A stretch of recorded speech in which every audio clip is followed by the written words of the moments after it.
guys, how's it going? It's AC Milan MTL here, and today I'm here to talk to you about match number 32 in the Serie A 2012-2013 season, the match between Milan and Napoli that was played at the San Siro in Milan.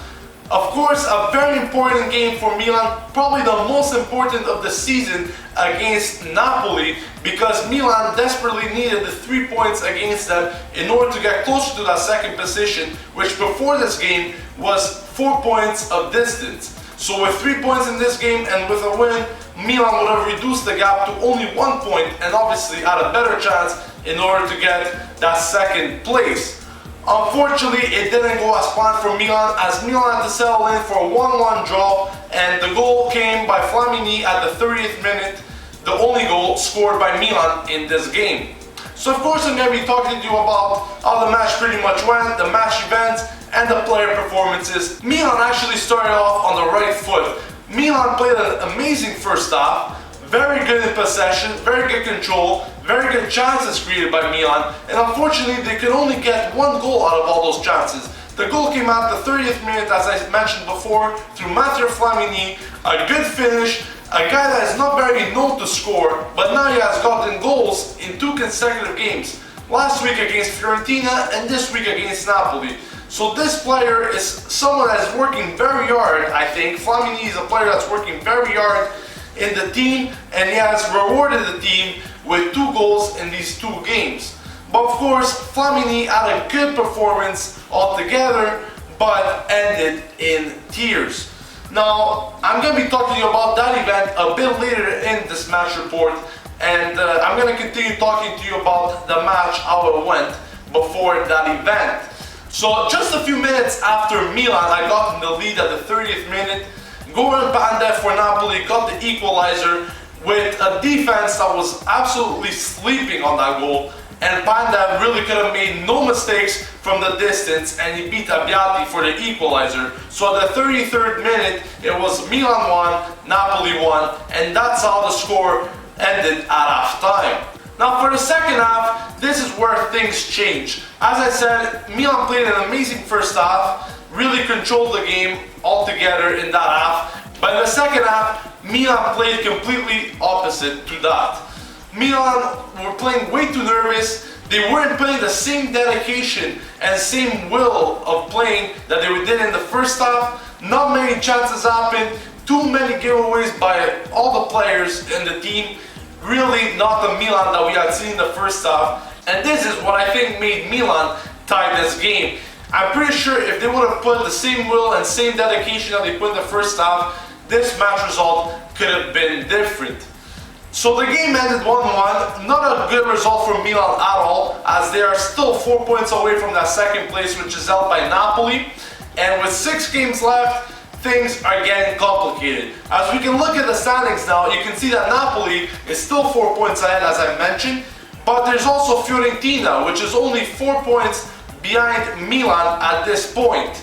And this is something to worry about, because as we could reach Napoli, Fiorentina could also reach us. And that means that if we end in the 4th place, we won't be seeing any Champions League action next year. So something to be very aware about in this final stretch of the season, of course.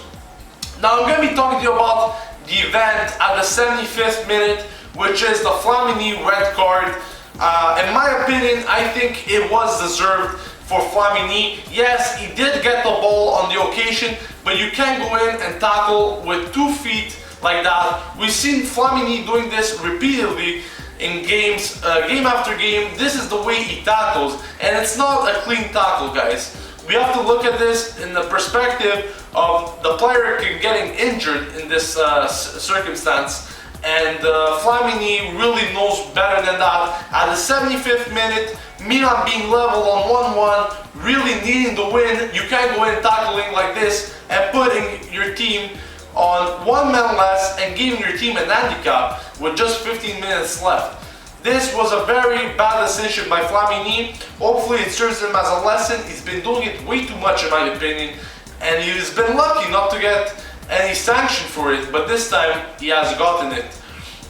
Now, Milan tied this game 1-1, as I mentioned, but Personally, I think Allegri has some faults into this one. El Shaarawy didn't start from the first minute. Niang didn't start from the first minute. Allegri instead preferred to play Robinho, Pazzini and Boateng as the front three attackers, something we haven't seen in a very long time because of course Niang, El Shaarawy and Balotelli are usually the players starting in those positions, but with Balotelli being suspended and El Shaarawy being kept on the bench due to tactical reasons, it's not something that we have seen very often, and obviously everyone was quite surprised by this decision by Allegri. And let me tell you something, it didn't really work well. I don't even know why El Shaarawy was kept on the bench. Allegri says it's because if he got a yellow against Napoli, he would be suspended against Juventus. I completely understand that, but he has to understand the importance of the game against Napoli and the importance of the game against Juventus. The game against Napoli was a game that was a must-win. It was a head-to-head. These two teams are both fighting for the second place. It's not the same thing as Milan playing Juventus. Of course, it's still a big match. But if you look at it from the perspective of to see who will make the Champions League directly and finish in that second spot, Milan versus Napoli is obviously the game where he needs to field the best lineup possible. Also, he made some other mistakes in my opinion. He started Costin once again instead of De Sciglio. De Sciglio, in my opinion, played amazing games. Costin not so well. He's been playing very good, Costin, against middle table teams, lower teams, but not against the good teams. And this is something that Allegri quite didn't figure out just yet. I think very few players saved themselves from embarrassment in this game, and they include Christian Abbiati, a player that is not very much mentioned in game after game, but he kept Milan really safe in this one, making many saves, making many clinical challenges, and really deserves praise for Milan. Stopped a great occasion by Cavani in the first half where he could have put Napoli ahead, so we have to give him credit for that. As for the outfield players, Abate and Montolivo, probably the best players out there. Montolivo once again missing very few passes, creating good balls, good assists altogether. And as for Abate, making good runs, tracking back, making good tackles. This is what we want to see as a defender and especially as a fullback. So very good performance by those players. As for the others, not much doing. Many mistakes altogether, especially in the second half, as I mentioned before. And it's something we obviously have to reduce if we want to win games and keep getting 3 points game after game. So that's it about the match in general. The next match for Milan will be next weekend on April 21st against Juventus at the Juventus Stadium in Turin. A very important game once again for Milan, as they desperately need the 3 points in all their games right now if they want a chance against Napoli for that second position. So we will obviously be waiting anxiously for that one altogether. That's about it for the game, guys. Thanks for watching. If you liked the video, please click on the like button. Also, don't forget to subscribe for more Milan vlogs as I post match reports after every Milan game.